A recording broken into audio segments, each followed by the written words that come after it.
समय में पानी का जो संकट रहा, जल का जो संकट रहा, बिजली का जो संकट रहा, उन बातों को, उन मुद्दों को उठाने का काम मैंने उस राजस्थान की विधानसभा में किया और यह प्रयास किया कि जो लंबे समय से अव्यवस्था चलती आ रही है वो अव्यवस्था कैसे ठीक हो। राजनीति में एक दिन में बदलाव तय नहीं हो जाता। मैं आपके बीच में पिछले 2.5 घंटे से कार्यक्रम में बैठा हूँ। 2.5 घंटे में मैं एक बार भी, 1 मिनट भी मेरे फोन से किसी से बात नहीं कर पाया।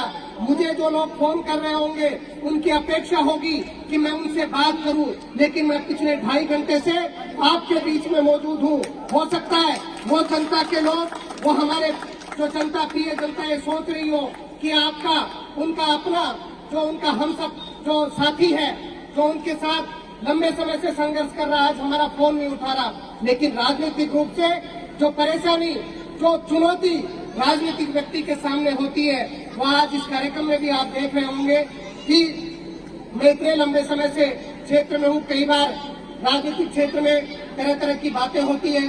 हम कोई सम्मान का कार्यक्रम करें तो तरह तरह की बातें आती है, लेकिन जब मूल उद्देश्य जनता की सेवा करने का रहता है, जब मूल उद्देश्य जनता को, सबको साथ लेकर चलने का होता है, तो निश्चित रूप से वो बातें गौण हो जाती है।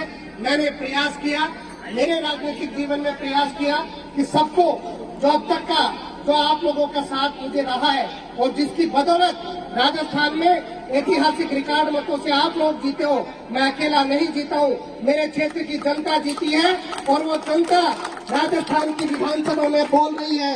वो जनता किसान, मजदूर, नौजवान की आवाज को वहाँ पर बोल रही है। अगर आज मैं किसान के, अगर कोई पशुपालक के दूध के अनुदान का मुद्दा रख रहा हूँ तो मैं किसान का मुद्दा रख रहा हूँ। अगर आज मैं विधानसभा में किसान की फसल का उचित मूल्य का मुद्दा रख रहा हूँ तो मैं किसान की बात को रख रहा हूँ। अगर आज राजस्थान में हो रहे नौजवानों के साथ, उनके भविष्य के खिलवाड़ जो उनके साथ परीक्षाओं में हो रहा है, बार बार परीक्षाएं होती है, पेपर लीक होते हैं, बार बार किस प्रकार से परीक्षा होती है, कई बार प्रश्न डिलीट किए जाते हैं, कई प्रकार के मुद्दे वहाँ पर होते हैं। हमारी राजस्थान की सरकार के आज नुमाइंदे, माननीय मंत्री महोदय नहीं आए। मैंने उनके समक्ष भी राजस्थान की विधानसभा में प्रश्न रखा।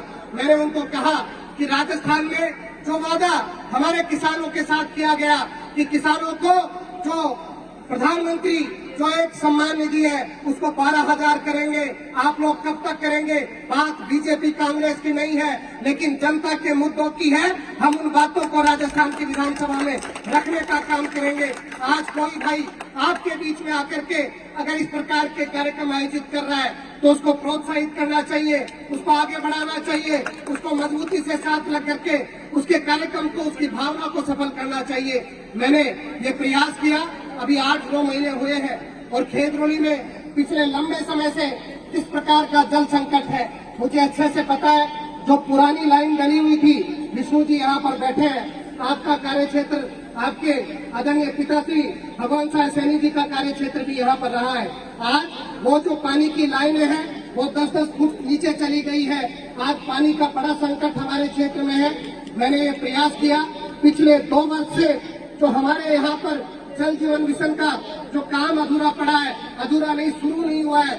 11 करोड़ का काम जो हमारे खेतरोली के लिए होना था वो बंद लिफाफों में पड़ा है। मैंने प्रयास किया कि राजस्थान की विधानसभा में जल जीवन के मिशन के मुद्दे को उठाऊं, जल संकट के मुद्दे को उठाऊं, लेकिन सरकार के नुमाइंदे कोई भी हो, केवल भाषण देने से काम नहीं होता।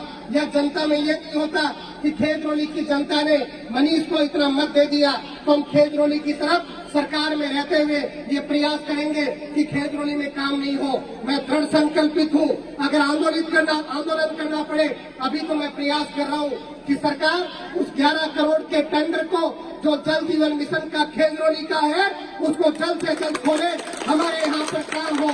अगर सरकार ने ध्यान नहीं दिया तो आपका बेटा, आपका भाई होने के नाते ये कह करके जा रहा हूँ, जन आंदोलन खड़ा करेंगे, मजबूती से सरकार के खिलाफ लड़ करके हमारे मुद्दों को मनवाने का काम करेंगे, जिसमें तमाम नौजवान साथी आप बुजुर्गों का आशीर्वाद लेकर के सरकार के समक्ष, क्योंकि सरकार भले बीजेपी की हो, सरकार कांग्रेस की हो, जब जनता के हित का मुद्दा हो तो सरकार से टकराने का मादा हमको रखना चाहिए।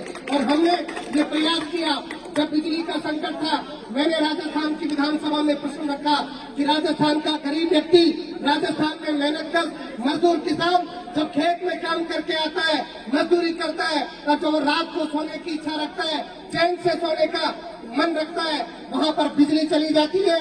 कैसे हमारे लोगों के साथ, गांव के किसान के साथ, ग्रामीण जनता के साथ कैसा दुर्व्यवहार राजस्थान में पिछले 2 महीने से बिजली को संकट को लेकर के हो रहा है। हमने प्रयास किया कि बिजली के संकट का हल हो, सरकार को ध्यान देना पड़ेगा और मजबूती से हम सब लोग मिलकर के ये प्रयास करेंगे कि आने वाले समय में हमारे क्षेत्र से कोई मुद्दा हो।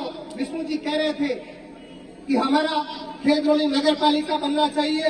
हम भरसक प्रयास करेंगे कि जल्द से जल्द खेतरौली को नगर पालिका बनाया जाए। मैंने ये प्रयास किया राजस्थान की विधानसभा में, जब डिमांड तक पोषण का समय था, तो मैंने कॉलेज, जो हमारे यहाँ पर महाविद्यालय, इतना बड़ा क्षेत्र है, बावनी जिसको बोलते हैं, आसपास में लाखों की जनसंख्या है, यहाँ पर एक सरकारी कॉलेज लंबे समय से नहीं है। मैंने सरकार के समक्ष मांग रखी है कि हमारे खेतरौली में वहाँ पर जो हमारा राजकीय महाविद्यालय खुलना चाहिए। हमारा जो अस्पताल है उसकी कैसी दुर्दशा हमारे अस्पताल की बनी हुई है, समय पर डॉक्टर नहीं मिलता, समय पर लोगों को इलाज नहीं मिलता। हम सब लोगों को खड़ा होना पड़ेगा और परवाह नहीं करनी कि सरकार किसी की है कि नहीं है। हमें मजबूती से खड़े होकर के, और जो गांव के जनप्रतिनिधि है, हमारे भाई सरपंच प्रतिनिधि हो या चुनाव लड़ने वाले व्यक्ति हो, हर मुद्दे को, अगर डॉक्टर वहां पर नहीं बैठ रहा है तो अस्पताल के सामने बैठने का काम करे।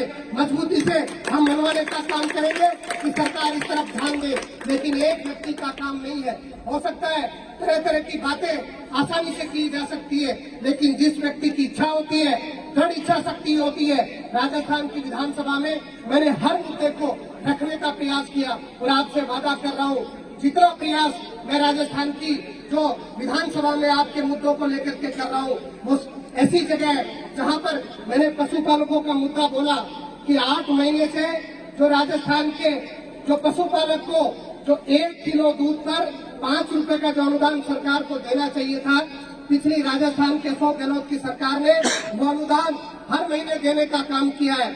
इस सरकार में 8 महीने से वो अनुदान नहीं मिला। मैंने प्रयास किया, मैंने विधानसभा में बोला और सुबह बोला, 1 महीने का अनुदान वहां पर शाम को किसानों के, पशुपालकों के खाते में डला है। हम हर मुद्दे को उठाने का काम करेंगे। भाई लालचंद जी ने बहुत संघर्ष से इस कार्यक्रम को आयोजित किया है, मजबूती से इस कार्यक्रम को आयोजित किया है और इनकी पूरी टीम ने लगन के साथ इस कार्यक्रम को ऐतिहासिक बनाया। आपका जन्मदिन है, आपको जन्मदिन की बधाई। ऐसे ही बिना परवाह करते हुए जनता की सेवा में लगे रहे। 36 कौम को साक्षी मान करके एक जो बुजुर्गों से आशीर्वाद लेकर के चलते रहिए। हमेशा जो व्यक्ति चलता रहता है, सतत चलता रहता है बिना किसी परवाह के, उसको निश्चित रूप से हर क्षेत्र में सफलता मिलती है। आपने इस कार्यक्रम में आने का अवसर दिया, बुजुर्गों ने आशीर्वाद दिया, नौजवान साथियों ने प्रेम दिया, माताओं ने आशीर्वाद दिया। बहुत बहुत धन्यवाद। जय हिंद, जय भारत, राम राम।